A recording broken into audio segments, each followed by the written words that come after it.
only one call away. Yan ang kanta ngayon ng promoter na si Sin Gibbons para kay Cuadro Alas General Casimero.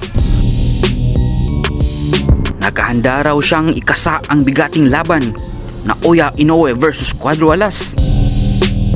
Kaya naman binanatan ito ng sagot sa kampo ni Cuadro Alas. May narinig akong balita na yung asong puti na kamoy ng pera. Alam ko na sabihin mo na naman ngayon na hindi makakalaro si Utol ng malaking laban kung hindi dahil sa'yo. Para bang pinahihiwatig ni Jason Casimero na mukhang pera ang sinasabi niyang putig itlog.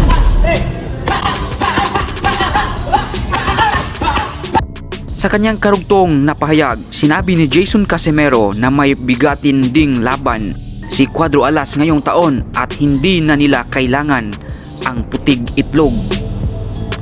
Alam namin sa team namin kung kailan magaganap yung Naoya Inoue, kung kailan yung nalalapit na laban ni Utol ngayong taon, pero hindi namin inuunahan yan.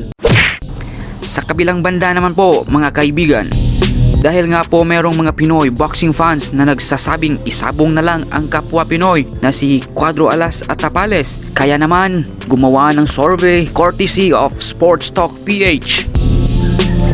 Tinambakan nga po si Tapales ng 69% pabor kay Casimero at ito ay via knockout, habang 12% lang ang pabor kay Tapales via knockout din.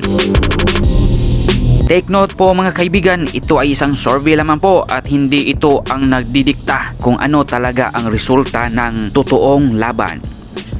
Sa kabilang panig naman ng mga hambog, sinabihan ni McGregor ang ating pambansang kamao na si Manny Pacquiao na magpalaki ng bola-bola para sila ay magkaharap. Sinabihan pa nga niya ito ng lalaki ba o daga. If you like my content, please like and subscribe.